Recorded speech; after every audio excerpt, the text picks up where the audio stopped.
मित्रों, आपने देखा होगा कि भगवान शिव की मूर्ति के साथ या फिर शिव जी के मंदिर बैल रूपी एक मूर्ति बनी होती है और इस बैल को भगवान शिव का सबसे बड़ा भक्त बताया गया है और इन्हें नंदी के नाम से जाना जाता है। यही नंदी भगवान शिव के वाहन है। हिंदू धर्म के 18 पुराणों में से एक शिव पुराण के रुद्र संहिता में बताया गया है कि भगवान शिव का वाहन नंदी बैल उनके सबसे प्रिय होने के साथ साथ उनके गुणों के भी प्रमुख हैं। माना जाता है कि नंदी बैल भगवान शिव के ही अवतार है, जिसका वर्णन शिव पुराण में किया गया है। शास्त्रों के अनुसार पौराणिक काल में सिलाद नामक एक ऋषि थे। समय के साथ बुढ़ापा आने पर सिलाद मुनि को यह भय सताने लगा कि उनकी मृत्यु के पश्चात उनका वंश समाप्त हो जाएगा। एक दिन उन्होंने अपने पूर्वजों के आदेश पर मृत्युहीन पुत्र की प्राप्ति के लिए देवराज इंद्र को प्रसन्न किया और उनसे वरदान स्वरूप ऐसा पुत्र मांगा जिसको मृत्यु छू भी न सके। परंतु देवराज इंद्र ने ऐसा पुत्र देने में खुद को असमर्थ बताकर सिलाद मुनि से देवों के देव यानी महादेव की तपस्या करने को कहा। इसके बाद सिलाद मुनि देवराज इंद्र के आदेश के अनुसार महादेव की तपस्या करने लगे। काफी समय बाद उनके तप से प्रसन्न होकर भगवान शिव उनके समक्ष प्रकट हुए और सिलाद मुनि से वर मांगने के लिए कहा।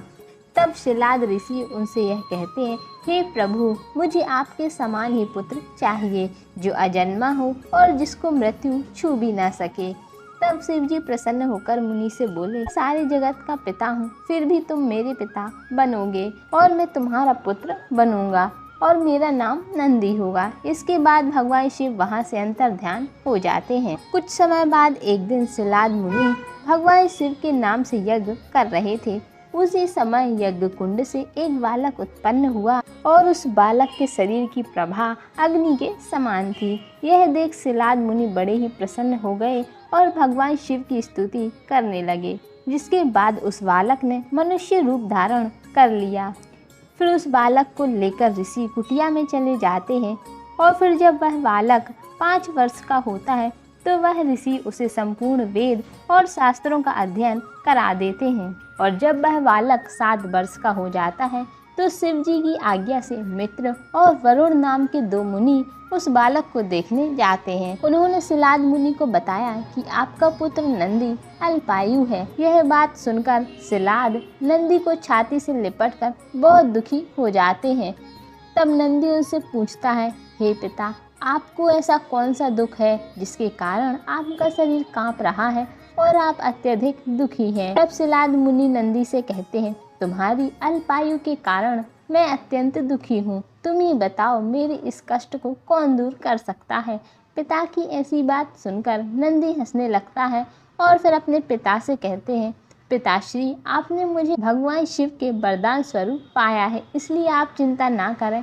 अब भगवान शिव ही मेरी रक्षा करेंगे। अगले दिन नंदी पिता से आज्ञा लेकर भगवान शिव की तपस्या करने के लिए नदी के तट पर चले जाते हैं और वहां पहुंचकर भगवान शिव की कठोर तपस्या करने लगते हैं। नंदी की तपस्या से प्रसन्न होकर भगवान कुछ ही समय बाद उनके सामने प्रकट हो जाते हैं। भगवान शिव ने नंदी से वरदान मांगने को कहा। नंदी ने वरदान स्वरूप ताउम्र शिव जी का सानिध्य मांग लिया। नंदी ने उनसे प्रार्थना की कि वह हर समय उनके साथ ही रहना चाहते हैं।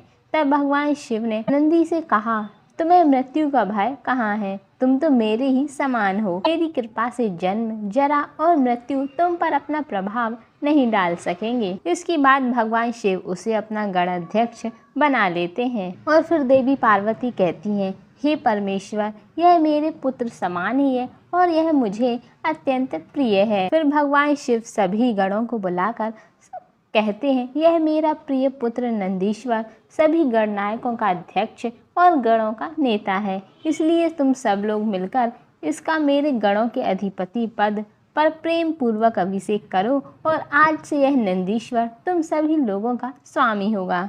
इस प्रकार नंदी के समर्पण से प्रसन्न होकर भगवान शिव ने नंदी को अपने गले लगाया और उन्हें बैल का चेहरा देकर अपने वाहन और गणों में सर्वोत्तम के रूप में स्वीकार कर लिया। तभी से भगवान शिव की मूर्ति के साथ नंदी की प्रतिमा भी स्थापित की जाती है।